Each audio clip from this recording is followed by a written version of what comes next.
For those of you who just joined us, welcome. We are so pleased to have you for our third National Core Art Standards webinar, the Visual Arts Classroom. I'm Caroline Goldschneider, Teacher Leader in Residence at the Connecticut State Department of Education and Elementary Music Teacher in Windsor Locks. I will be your host today and I will be managing our discussion. But before I introduce our presenters, just a few notes. First, we're recording this webinar and saving our chat discussion to post on the State Department website, so please be aware of that. Second, due to the number of people attending today's webinar, we will not be using audio today, so if you have any questions or comments, please type them in the chat box. Also of note, we will be making time for questions and comments throughout the presentation, and we look forward to hearing from all of you. So with that said, I am pleased to present Jill Goldberg and Julie Sawyer, two fabulous Connecticut arts educators. Jill currently serves as an arts education consultant and previously worked as fine arts coordinator for Vernon Public Schools. Julie is the department leader of the K-12 Fine and Applied Arts Department in Farmington. Welcome to you both, and take it away, Jill.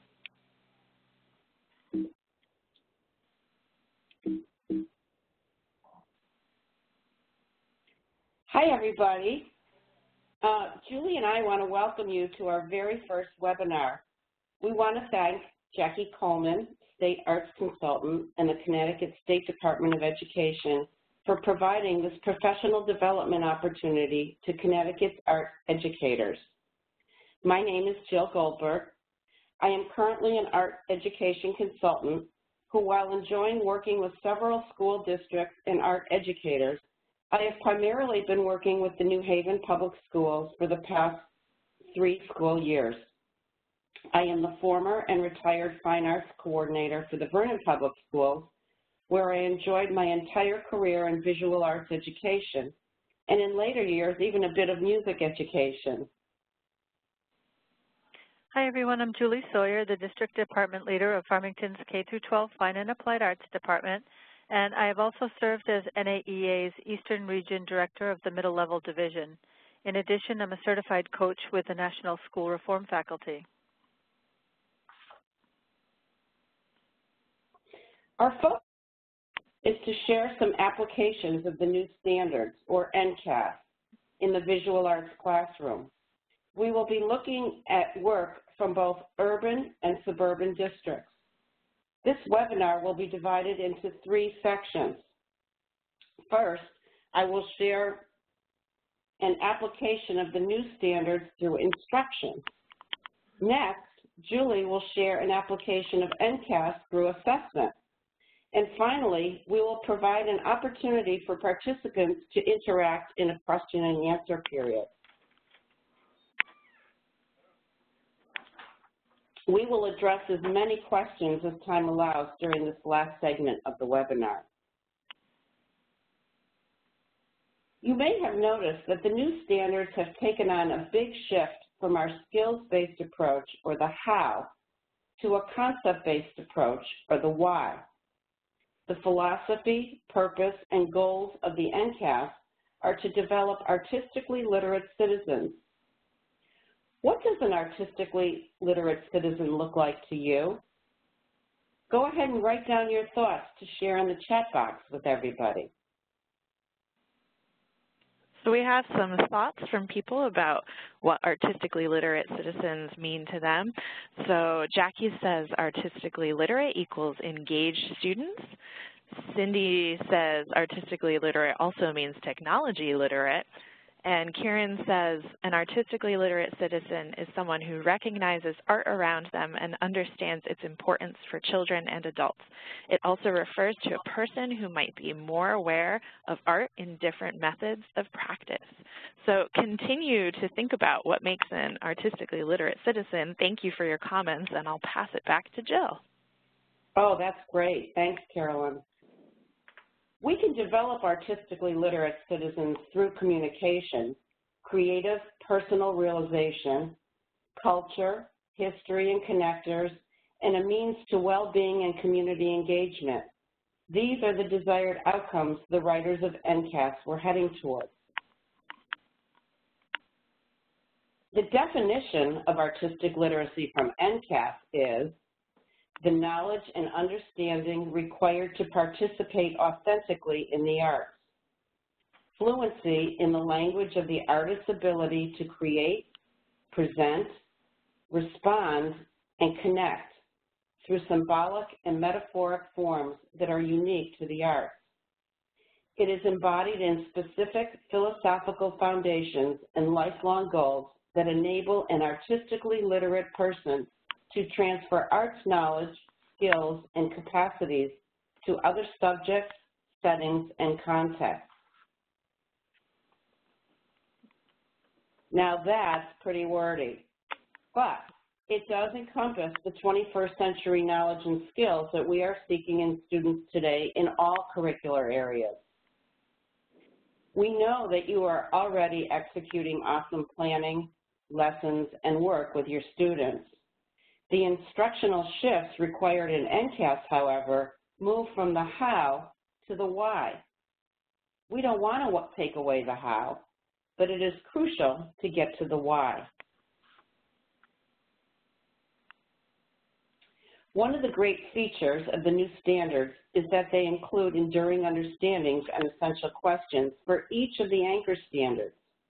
Although extremely wordy as well, and they can be modified by teacher and/or program, they provide us with the why, or the big picture for student learning.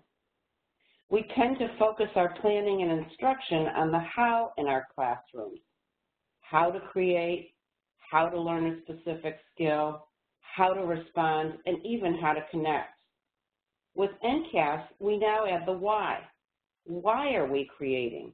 Why are we learning this specific skill? What is the purpose or intent to responding or connecting?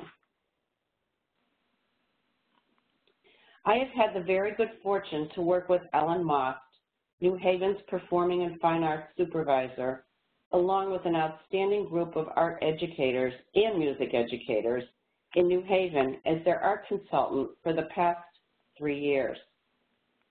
Following the release of the standards in July 2014, we provided professional development to New Haven's arts educators about NCAS. In an urban district as large as New Haven, where there are over 150 full-time art and music teachers, not including all of the additional part-time people, and 48 schools, and where the district is managed by building-based administration, we needed to develop a plan to begin to address the new standards within a curricular framework, meet current professional development and program needs, and most important, establish consistency amongst and within the programs. So we established a blueprint as a district initiative for staff to create collaboratively developed instructional units within a professional learning community, or PLC. The units were developed from a specified template to align with the new standards and that include all components necessary to ensure quality instruction. If you just take a note, I'm going to point to the right-hand rectangle here just so participants can see the process that all of the arts educators went through in their PLCs. They developed the unit, they piloted the unit, they then assessed the unit after they piloted it with a common rubric. They collected data from the assessments, and they're in the process now of sharing that data and analyzing the process. We provided professional development to the curriculum facilitators who are arts classroom teachers during their required additional time to understand and lead the groups through the development of each unit component.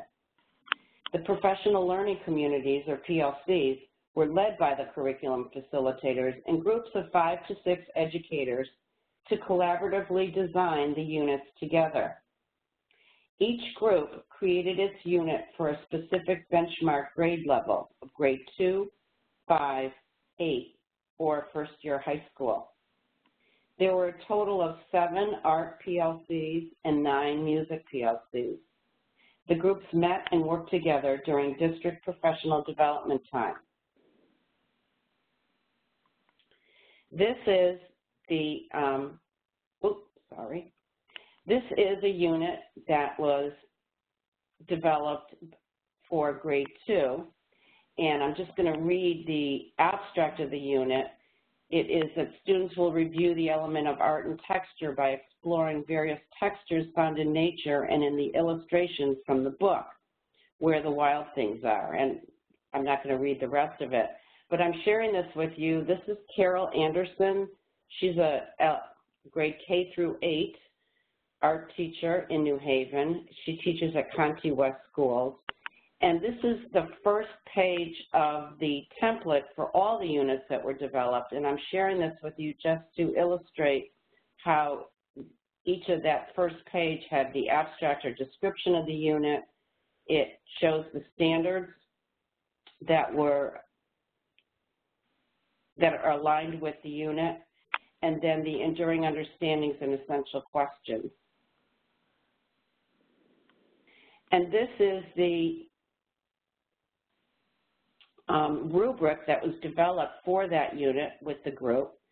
And if you'll notice in the left-hand corner here, in addition to the specific criteria that the students were assessing and that the students were looking to know and be able to do, they also showed the alignment to 2 of the artistic processes.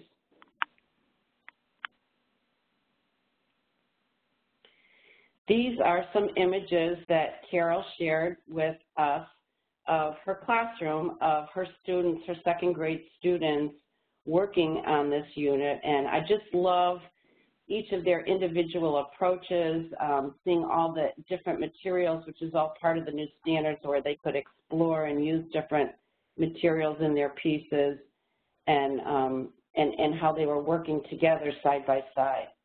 I love this too, where they were exploring the different textures and making those textures. And these are some samples. They represent 3 different benchmark level works from the assessments. We're not noting which ones are which at this point for this webinar, but just to share with you the wonderful outcomes from this unit, and you can just see the student learning and their understanding of texture and of creating those creatures.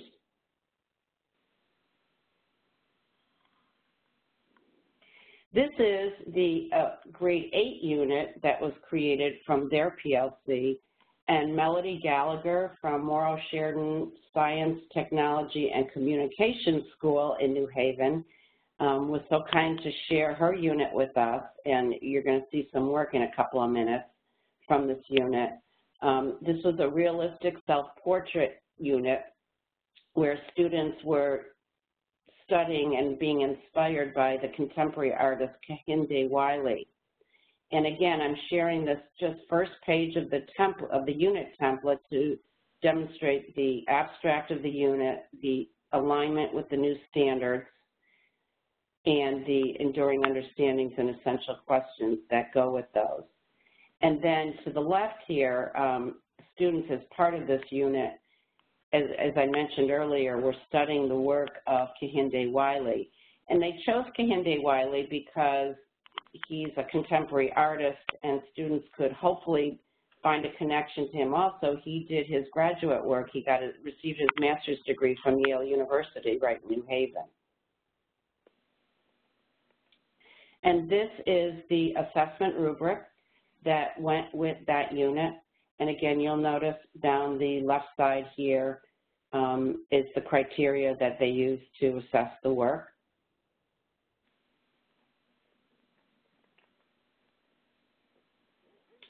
And these are some examples from that unit that Melody is sharing with us.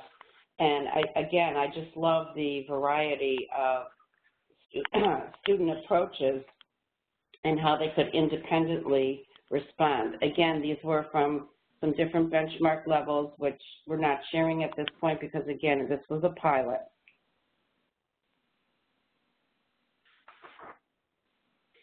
And these are additional samples of students' work from other teachers and schools in New Haven and from Melody's group, PLC.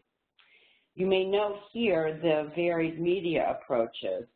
There was pencil, tempera, mixed media, printmaking, even digital photography. This piece was as well. Watercolor and even oil pastel. The group felt it important to allow flexibility here in media selection, as each of the schools varies so greatly in the time that students have for art, that they get to attend art classes. So each teacher went ahead and adjusted the media section of their rubrics accordingly to the media that they chose.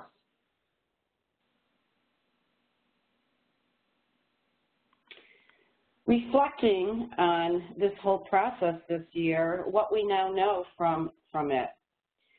We set district expectations for instruction and student achievement. We created units that now align with NCAS. They integrate enduring understandings and essential questions, and really important, most importantly, they're incorporating those whys. And we created standards-based units, instruction and assessment exemplars, hopefully, that down the road will become part, perhaps, of a curriculum. Looking ahead and moving forward, what do we want to be able to do? We want to be able to continue to set district expectations for student achievement. We want to use the data from these pilots for analysis, refining, and benchmarking student work. We want to establish scaffolding and sequencing for student learning while integrating the new standards, and possibly have these lead to some updating of curriculum development. We want to align practice with NCAS, continue to align that. We want to address the instructional shifts that are required for NCAS through professional development, and some possible uses for these for the future. Perhaps they might become district common assessments. They can be used for benchmarking student work. Teachers might be able to use them for their SLOs. And they can just use them for instructional unit for classroom use that we know has now been validated through collaboration. 2 years ago, when NCAS was first released, my dear friend and colleague Cindy Parsons and I created this visual graphic organizer to illustrate how the new standards, along with the artistic processes, link to all the work we are doing and expected to perform and accomplish as art educators.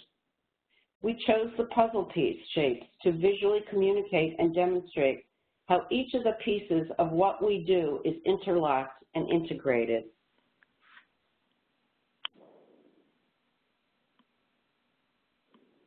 So just to close my portion of this webinar before Julie is able to share with us what she's going to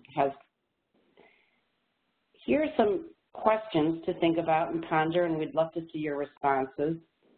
How could you integrate NCAS into your curriculum, and why?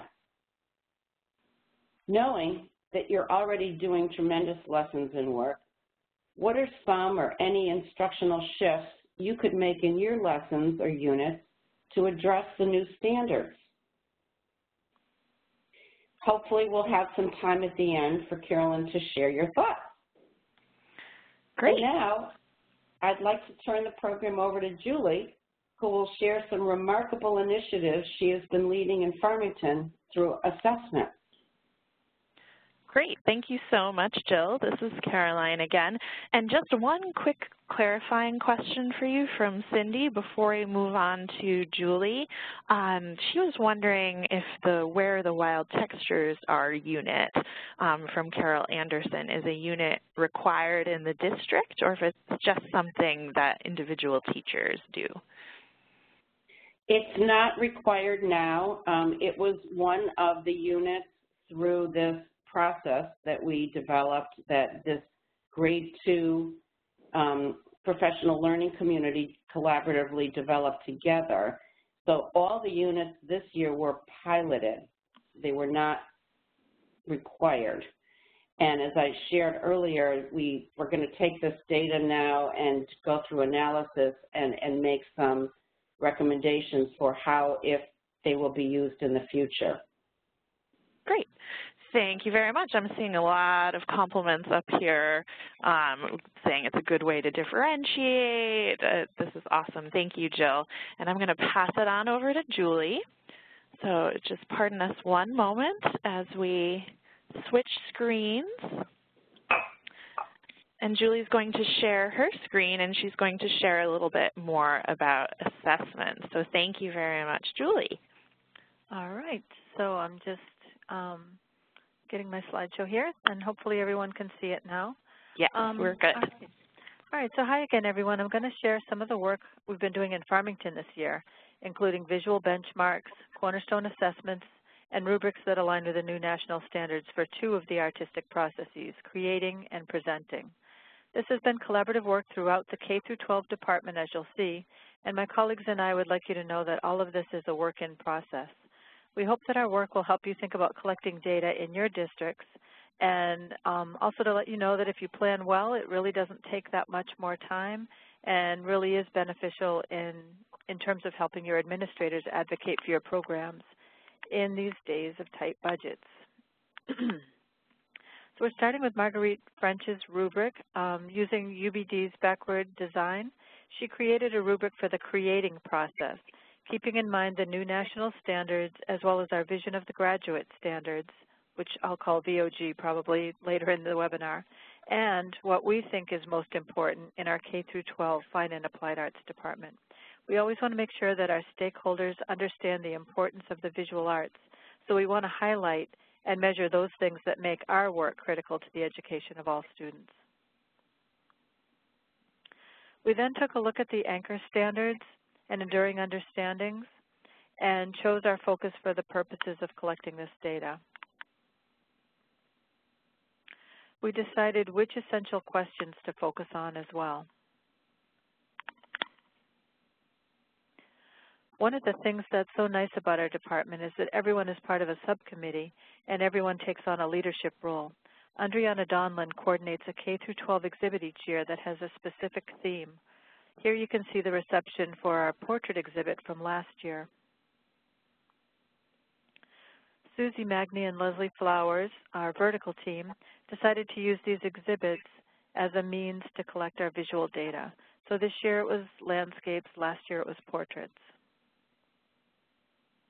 The 2 of them gathered this data so that we could have discussions about what excellent student work looks like at each grade level in terms of exceeds, meets, and near. And here I'm going to walk you through the Google site of student work that we're looking at in terms of the artistic process creating.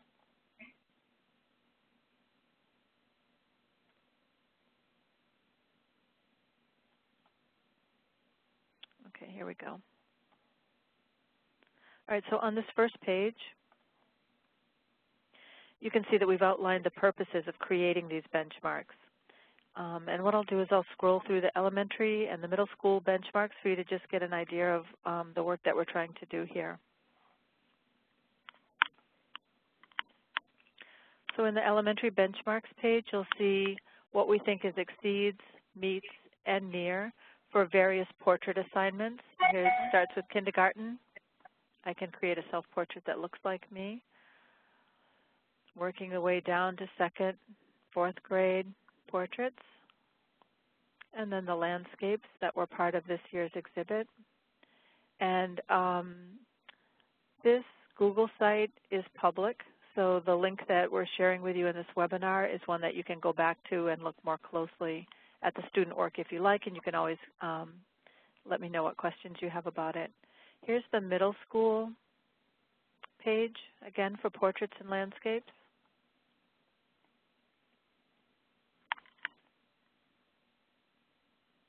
And in our district, middle school is 7th and 8th grade. So you see here expressionistic pastel portraits, you see Photoshop portraits, and then again the landscapes from this year's exhibit.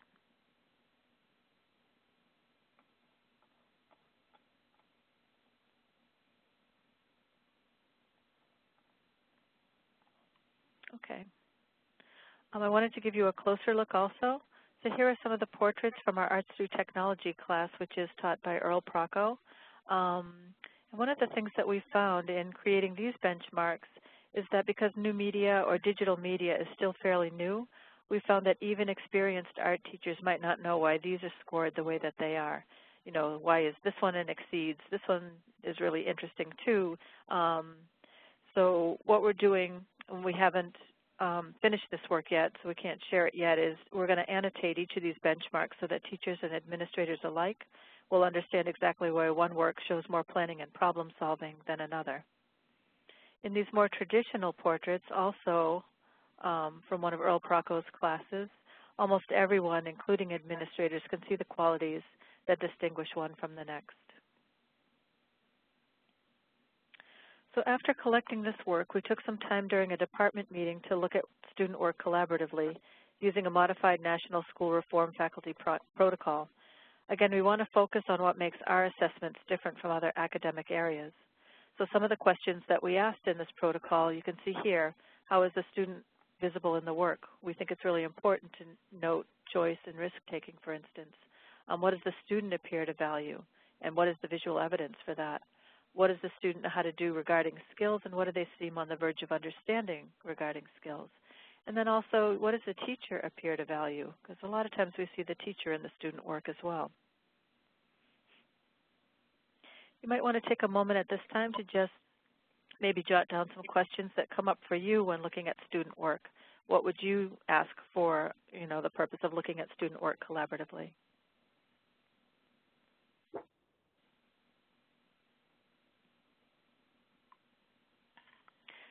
The next artistic process that we began to look at this year is presenting. We all use critiques or written reflections in our classes, but rarely calibrate the ways we measure this work across the district. This brings up some interesting conversations about our teaching practices and the alignment of our curriculum. Marguerite's rubric, again, helps us think about aligning our instruction with the district's goals and the new national standards. When we looked at the enduring understandings for presenting, we recognized that they included museum education, and so had to adapt the enduring understandings to suit our needs.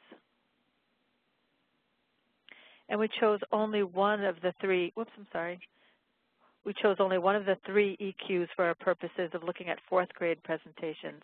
So again, it's important to know that you can adapt the national standards to local needs.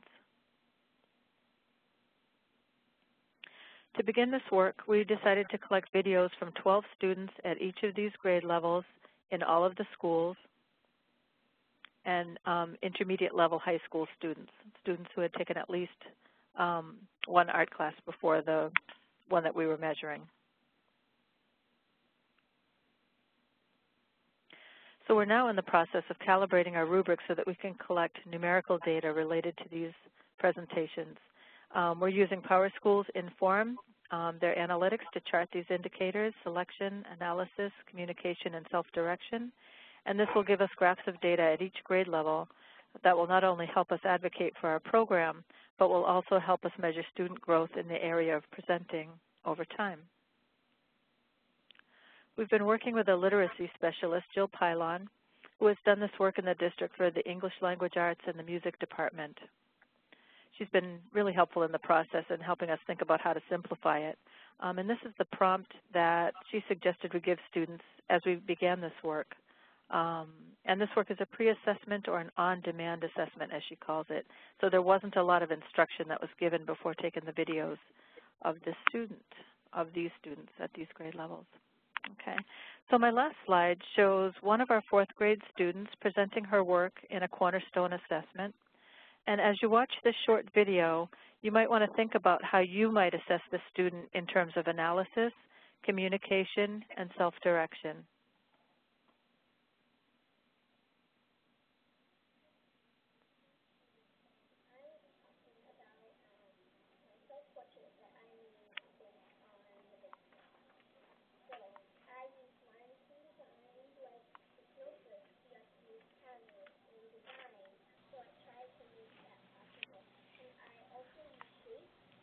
Julie, this is Caroline.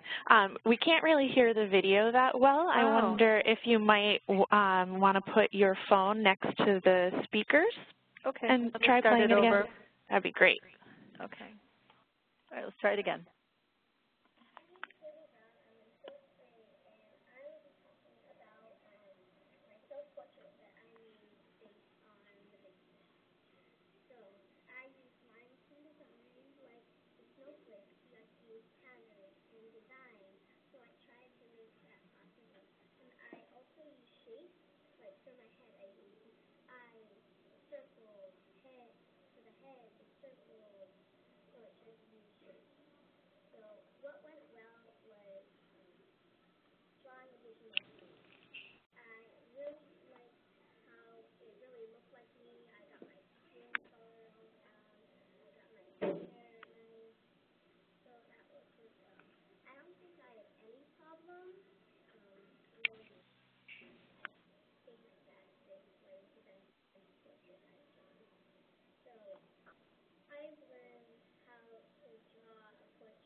Okay, I hope you were able to hear that okay.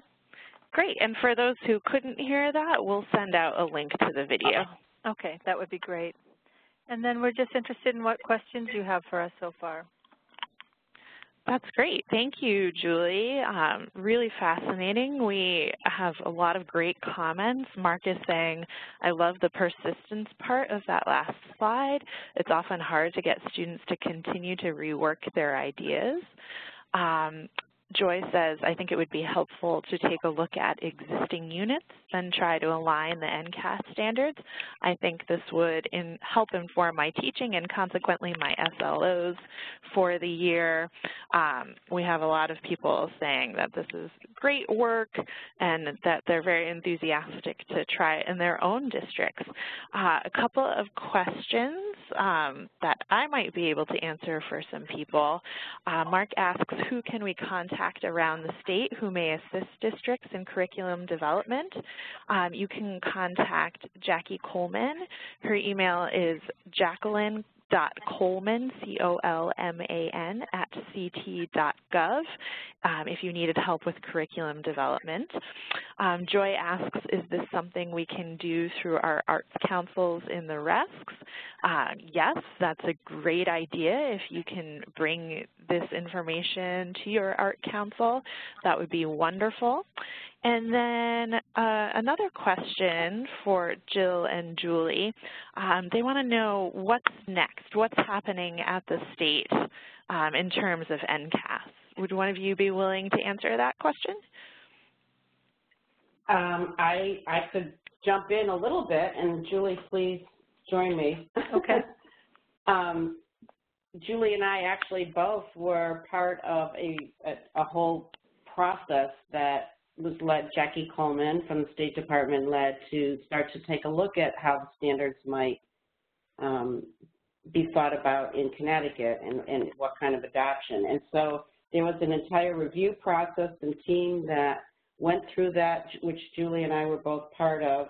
And then the review team created a proposal for state adoption from also a whole statewide stakeholder engagement process that went on during this, pretty much most of this school year. There's a draft on the Connecticut State Department of Education website that anybody can view now that has some of the supplemental materials that are going to be part of that adoption, hopefully. And I believe the goal is to present to the State Board of Education for adoption in this fall. But I think that if the question has to do with districts starting curriculum development or anything like that, that they should certainly just go ahead and start this summer using NCAS, and as that's really the main platform of what is going to be recommended to Connecticut State Board. So, Julie, Caroline, please jump in and see if we've left I've left anything off, or. It sounded pretty thorough to me. I think the only other thing I might suggest is, kind of chatting with, friends in other districts and seeing what they're doing and how they're getting the work started. It's definitely worth just jumping in and, checking with other folks to see how, they're getting the work started. But all of those resources that you mentioned on the state website are exceptional, so that would be a great place to start. And participants can see that two different districts, Julie's in Farmington and New Haven, have gone about it different ways, and I think Julie makes a really good point that, just to start to jump in. Also, there's going to be a summer institute the week of July 18th, being sponsored by the Connecticut Arts Administrators Association. And it's going to be conducted down at Fairfield University for 4 days, and it's going to be all about how to start thinking about the standards, but individual based by district and district needs, and how to begin to start incorporating that in curriculum, instruction, or assessment. Great, and we can send that link out to everyone as well. So I hate to cut the conversation short, but I want to be mindful of everyone's time. So if you have any further questions, we'd be happy to answer them via email. Thank you so much, Jill and Julie, and thank you everyone for attending. This webinar will be posted on the CSDE website, and we will be sure to send out a link. If you have any other questions, comments, or concerns, please don't hesitate to contact Jill, Julie, or myself. We also have 2 previous webinars, NCAS, Where Do I Start, and NCAS and the Music Classroom, which have already been posted on the CSDE website, and I will send out that link as well. I encourage you to check them out if you have not done so already. And of course, we hope to have even more specifically tailored webinars in the future based on your questions and comments in the chat. So thank you again, Jill and Julie, and thank you everyone, and have a great day. Thank you, Carolyn. Thank you. Jill.